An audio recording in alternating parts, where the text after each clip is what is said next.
Understandably, a lot of people are worried that AI is starting to replace human thinking, but for anyone using AI properly, I don't think that's the case. Because in healthy AI use, thinking is still happening. But when we use AI, the areas in which we deploy our cognitive firepower changes. Interestingly, I think the human AI process is actually exposing where intelligence really lives. In decision making. Put simply, the difference between good and bad AI use lies in how a person directs it. So in this video, I want to explore the interplay between human and machine thinking, to put forward the idea that instead of reducing human thinking, AI is simply relocating it. And when done properly, the result is reduced timescales, increased quality, and a magnification of our capabilities. This is a really important topic, so enough with the introduction, let's dive in.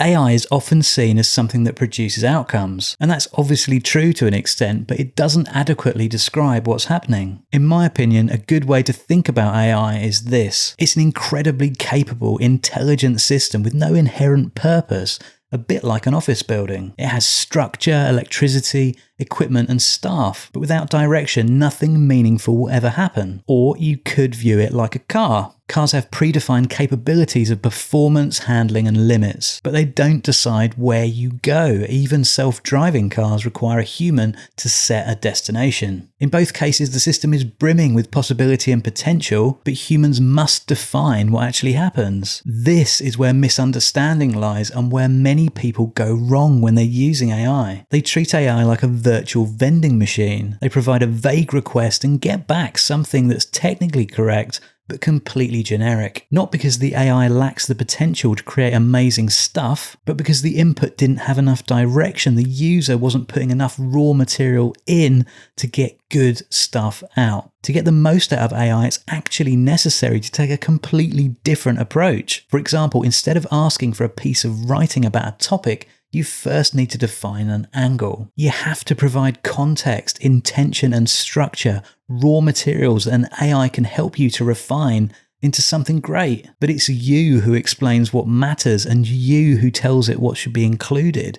It's also you that defines things that should be avoided. And importantly, the system hasn't changed, but your use of it and the thinking that's taken place has. This is why I and a lot of people view AI as a cognitive amplifier. It doesn't generate quality on its own. What's more, it will never generate genuine human quality on its own. Instead, it amplifies the quality of thinking that sits beneath it. If the thinking is weak, then the output is weak. If the thinking is clear, then the output becomes clear. The same, of course, can be said about any tool, a hammer, a calculator, or a pencil and paper. But AI gives us the potential for cognitive laziness. It creates a landscape where it can, to a reasonable degree, do thinking on our behalf. But we must avoid this. And there are some simple, key ways we can do just that. So far, we've established that AI amplifies thinking, but what do we need to do to ensure that leads to good output? Well, there are two essential ingredients, things that any AI requires to assist you in shaping or creating pretty much anything: context and instruction. Context is everything you bring to the process, your ideas, knowledge, perspective, any additional information, and of course your intent. Instruction is what you're asking the system to do, the structure, direction, and outcome you're aiming for. A useful way to think about this is like writing down and giving someone a recipe to make a cake. Let's imagine it. If that recipe just said flour, eggs, water, butter, sugar, etc., then bake, then the result would be an approximation of a cake, but it wouldn't be great to eat. The exact same thing is true when using an AI. The human writes the recipe and the AI bakes the cake. If the recipe is vague, the result will be average and obviously below par. But if the recipe is precise and thoughtful, the result will probably be pretty tasty. And this is where I think it's important to reflect on authorship and authenticity, because a lot of people assume, understandably, that using AI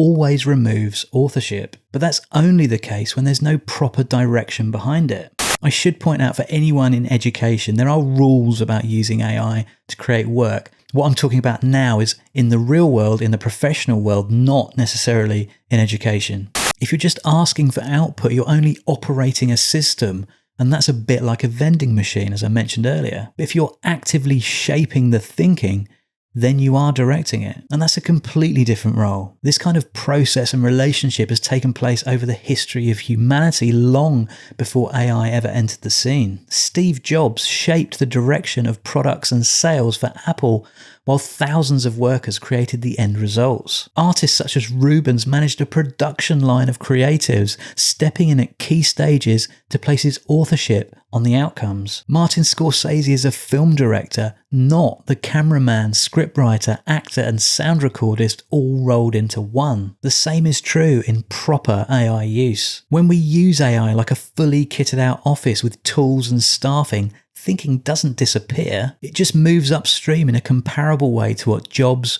Rubens and Scorsese have done. Instead of spending time on every aspect of execution, AI allows us to spend time on decisions. Things like, what am I trying to say? What matters here? And what should this become? Those are the questions that define quality. They're the questions that have always defined quality. And interestingly, they're also the hardest ones to answer for both humans and AI. And I think when you strip everything away, AI use actually reveals something really important. Something that when working in traditional human teams doesn't. Because AI doesn't remove the need for our thinking, it makes the quality of our thinking, the person originating those ideas, much more visible. Because a lot of AI use is one human and an AI system. So the success of any output can always be traced back to the original thinker, the author of that process.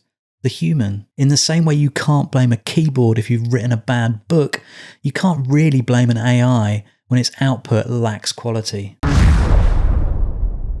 So when people say AI is replacing human thinking, I see that as a blanket statement with a lot of holes. What's actually happening is that AI allows us to move thinking upstream. Instead of us having an idea about something and then having to spend ages on less cognitively demanding satellite tasks, we become the managers of a project. In that sense, it's essentially taking on the mechanical side of work to allow humans to focus on direction, judgment, and intent. Some people will use AI to produce a lot of generic stuff very fast. Others will use it to think more deeply and create higher quality work. And that difference will matter a lot in the coming years. So for anyone wanting to use AI properly, that's professionals, students, hobbyists, and creatives, or any people who want to leverage this immensely powerful technology in any area of their lives, remember this: AI doesn't decide what's important. And it doesn't decide what something means to you and whatever goals you have. That responsibility lies squarely with the user,